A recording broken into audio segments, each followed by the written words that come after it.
আসসালামু আলাইকুম। রাতের শীর্ষ সংবাদে স্বাগত জানাচ্ছি আমি খাদিজাতুল বিথি। বেগম খালেদা জিয়ার জানাজা পড়বেন বায়তুল মোকাররমের খতিব।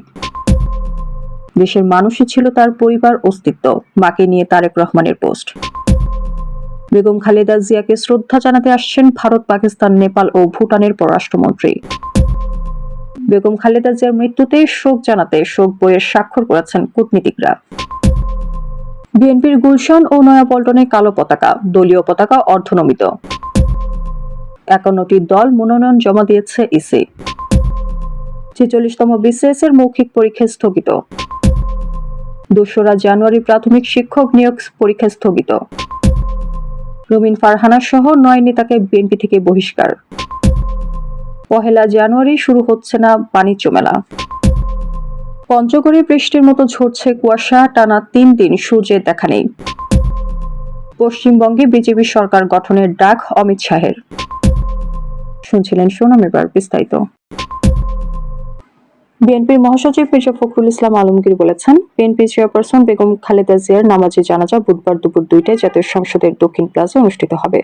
জানাজা শেষে শহীদ রাষ্ট্রপতি জিয়াউর রহমানের সমাধির পাশে তাকে দাফন করা হবে। মঙ্গলবার ৩০ ডিসেম্বর দুপুরে রাজধানী গুলশানে বিএনপি চেয়ারপারসনের রাজনৈতিক কার্যালয়ে স্থায়ী কমিটির বৈঠক শেষে তিনি এই তথ্য জানান।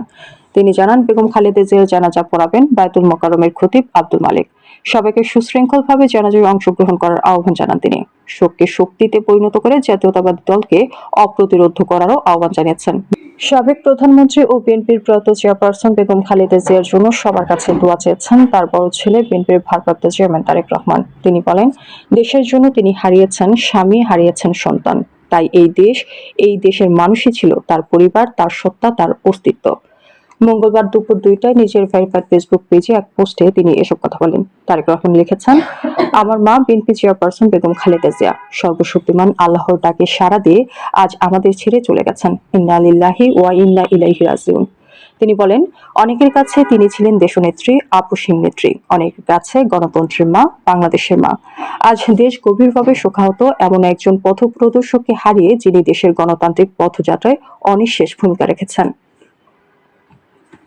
বিএনপির ভারপ্রাপ্ত চেয়ারম্যান বলেন, আমার কাছে বেগম খালেদা জিয়া একজন মমতাময়ী মা, যিনি নিজের সমগ্র জীবন উৎসর্গ করেছেন দেশ ও মানুষের জন্য। আজীবন লড়েছেন স্বৈরাচার, ফ্যাসিবাদ ও আধিপত্যবাদের বিরুদ্ধে। নেতৃত্ব দিয়েছেন স্বাধীনতা, সার্বভৌমত্ব ও গণতন্ত্র প্রতিষ্ঠার সংগ্রামে। বাংলাদেশের সাবেক প্রধানমন্ত্রী ও বিএনপি চেয়ারপারসন বেগম খালেদা জিয়াকে শেষ শ্রদ্ধা জানাতে ভারত, পাকিস্তান, ভুটান ও নেপালের পররাষ্ট্রমন্ত্রী এবং মালদ্বীপের শিক্ষামন্ত্রী ঢাকা আসছেন। ভারতের পররাষ্ট্রমন্ত্রী এস জয়শঙ্কর, পাকিস্তানের পররাষ্ট্রমন্ত্রী ইশাক দার, ভুটানের পররাষ্ট্রমন্ত্রী লিয়েন পো ডিএন ডুঙ্গেল, নেপালের পররাষ্ট্রমন্ত্রী বালানন্দ শর্মা এবং মালদ্বীপের শিক্ষামন্ত্রী ডক্টর ইসমাইল শাফিউর ঢাকা সফরের বিষয়টি নিশ্চিত করেছে। তাদের স্বাগত জানাতে সরকারের তরফে পৃথক টিম বিমানবন্দরে প্রস্তুত রাখা হয়েছে। উল্লেখ্য, বুধবার দুপুর ২টায় জাতীয় সংসদের দক্ষিণ প্লাজায় বেগম খালেদা জিয়ার নামাজে জানাজা অনুষ্ঠিত হবে। পররাষ্ট্র মন্ত্রণালয়ের একাধিক কর্মকর্তার সঙ্গে কথা বলে জানা গেছে, বেগম খালেদা জিয়ার জানাজায় অংশ নিতে ও তাকে শেষ শ্রদ্ধা জানাতে দক্ষিণ ও দক্ষিণ পূর্ব এশিয়ার অনেক দেশের প্রতিনিধি যোগ দেওয়ার কথা রয়েছে।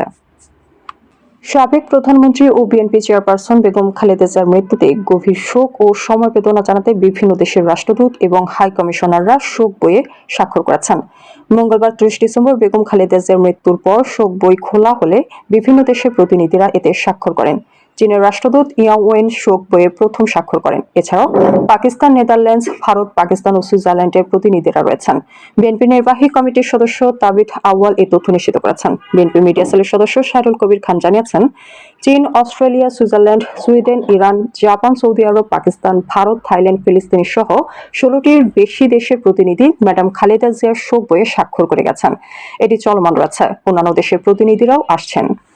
সাবেক প্রধানমন্ত্রী ও বিএনপি চেয়ারপারসন বেগম খালেদা জিয়ার মৃত্যুতে ৩ দিনের রাষ্ট্রীয় শোক ঘোষণা করা হয়েছে। এ সময় দেশ জুড়ে সরকারি, বেসরকারি সব প্রতিষ্ঠান জাতীয় পতাকা অর্ধনমিত রাখবে। রাষ্ট্রীয় শোক পালনের পাশাপাশি বিএনপির নিজস্বভাবে দলীয় শোক কর্মসূচি গ্রহণ করেছে। কর্মসূচির অংশ হিসেবে কেন্দ্রীয় কার্যালয় সহ দেশের সব জেলা ও উপজেলা পর্যায়ের দলীয় কার্যালয়ে ৭ দিনের জন্য কালো পতাকা উত্তোলন এবং দলীয় পতাকা অর্ধনমিত রাখা হবে।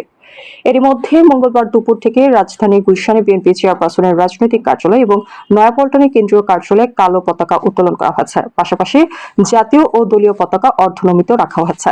বেগম খালেদা জিয়ার মৃত্যুতে দলের পক্ষ থেকে সিনিয়র যুগ্ম মহাসচিব রুহুল কবির রিজভী আহমেদ 7 দিনের শোক কর্মসূচি ঘোষণা করেন। ত্রয়োদশ জাতীয় সংসদ নির্বাচনে 51টি রাজনৈতিক দলের প্রার্থীরা মনোনয়নপত্র দাখিল করেছে। মঙ্গলবার নির্বাচন ভবনে নির্বাচন কমিশনের জনসংযোগ পরিচালক মোহাম্মদ রুহুল আমিন মল্লিক সাংবাদিকদের এই তথ্য জানান। তিনি বলেন, 51টি নিবন্ধিত রাজনৈতিক দল আগামী ত্রয়োদশ জাতীয় সংসদ নির্বাচনে অংশগ্রহণ করেছে। জানা গেছে, রাজনৈতিক দলগুলো এবং স্বতন্ত্র থেকে মোট 2570 জন প্রার্থী মনোনয়নপত্র দাখিল করেছেন। তবে মনোনয়নপত্র দাখিলের 24 ঘন্টা পেরিয়ে গেল কোন দল কত প্রার্থীকে মনোনয়ন দিয়েছে এবং স্বতন্ত্র প্রার্থী কতজন তা জানাতে পারেনি নির্বাচন কমিশন। বর্তমানে ইসিতে নিবন্ধিত রাজনৈতিক দলের সংখ্যা 59টি। কার্যক্রম নিষিদ্ধ আওয়ামী লীগের নিবন্ধন স্থগিত হয়েছে। এছাড়া নিবন্ধন বাতিল হয়েছে পিডিপি, ফ্রিডম পার্টি ও ঐক্যবদ্ধ নাগরিক আন্দোলনের। 46তম বিসিএস এর আগামী 31 ডিসেম্বর 2025 ও 1 জানুয়ারি 2026 তারিখে অনুষ্ঠিতব্য মৌখিক পরীক্ষা স্থগিত করেছে বাংলাদেশ সরকারি কর্ম কমিশন। পিএসসি এক বিজ্ঞপ্তিতে জানিয়েছে, 30 ডিসেম্বর 2025 ভোর 6টায় বাংলাদেশের সাবেক প্রধানমন্ত্রী বেগম খালেদা জিয়ার ইন্তেকাল উপলক্ষে সরকার 3 দিনের রাষ্ট্রীয় শোক ঘোষণা করেছে। একই সঙ্গে 31 ডিসেম্বর 2025 তারিখ সাধারণ ছুটি ঘোষণা করা হয়। এমত অবস্থায় পূর্ব নির্ধারিত সূচি অনুযায়ী 46তম বিসিএস এর যে মৌখিক পরীক্ষা 31 ডিসেম্বর 2025 ও 1 জানুয়ারি 2026 অনুষ্ঠিত হওয়ার কথা ছিল তা স্থগিত করা হয়েছে। পিএসসি জানিয়েছে, স্থগিত হওয়া মৌখিক পরীক্ষার নতুন তারিখ ও সময়সূচি পরবর্তীতে যথাসময়ে বিজ্ঞপ্তির মাধ্যমে জানানো হবে। জাতীয় শোক দিবস উপলক্ষে আগামী 2রা জানুয়ারি অনুষ্ঠিতব্য সরকারি প্রাথমিক বিদ্যালয়ের সহকারী শিক্ষক নিয়োগ পরীক্ষা স্থগিত করা হয়েছে। পরীক্ষার নতুন সম্ভাব্য তারিখ হিসেবে 9 জানুয়ারির কথা আলোচনায় থাকলেও বিষয়টি এখনো নিশ্চিত নয়। মঙ্গলবার সন্ধ্যা 6টা 29 প্রাথমিক শিক্ষা অধিদপ্তরের মহাপরিচালক আবু নূর মোহাম্মদ শামসুজ্জামান এই তথ্য নিশ্চিত করেছেন। তিনি বলেন, জাতীয় শোক দিবস উপলক্ষে 2রা জানুয়ারি অনুষ্ঠেয় সরকারি প্রাথমিক বিদ্যালয়ের সহকারী শিক্ষক নিয়োগ পরীক্ষা স্থগিত করা হয়েছে। পরীক্ষার পরবর্তী তারিখ নির্ধারণের বিষয়ে শিগগিরই জানানো হবে। তিনি আরো বলেন, আমরা এখনো চূড়ান্ত তারিখ নির্ধারণ করিনি, তবে সম্ভাব্য তারিখ হিসেবে আলোচনা রয়েছে আগামী 9 জানুয়ারি। দলীয় সিদ্ধান্ত অমান্য করে সাংগঠনিক কর্মকাণ্ড পরিচালনার জন্য জাতীয় নির্বাহী কমিটির সহ আন্তর্জাতিক বিষয়ক সম্পাদক ব্যারিস্টার রুমিন ফারহানা সহ 9 নেতাকে বহিষ্কার করেছে বিএনপি। মঙ্গলবার দলটির সিনিয়র যুগ্ম মহাসচিব রুহুল কবির রিজভীর পাঠানো বিজ্ঞপ্তিতে বিষয়টি নিশ্চিত করা হয়েছে।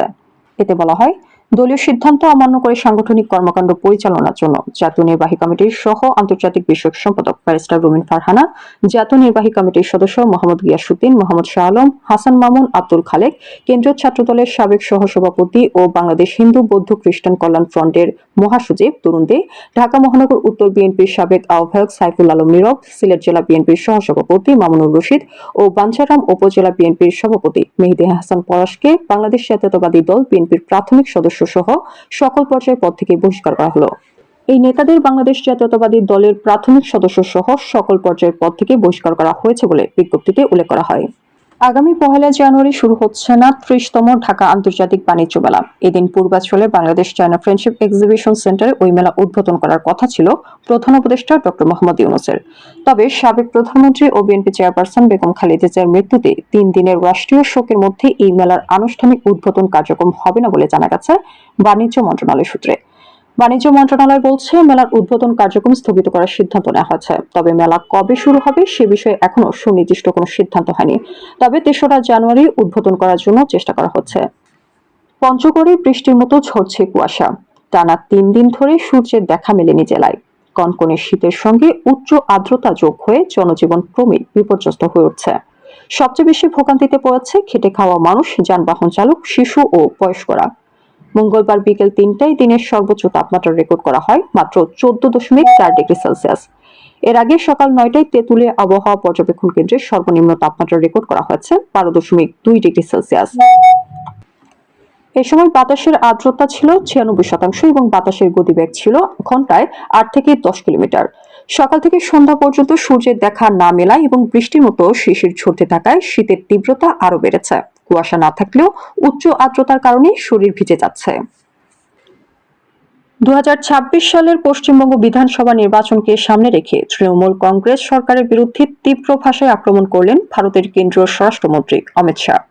মঙ্গলবার কলকাতার সল্টলেকের একটি হোটেলে আয়োজিত সাংবাদিক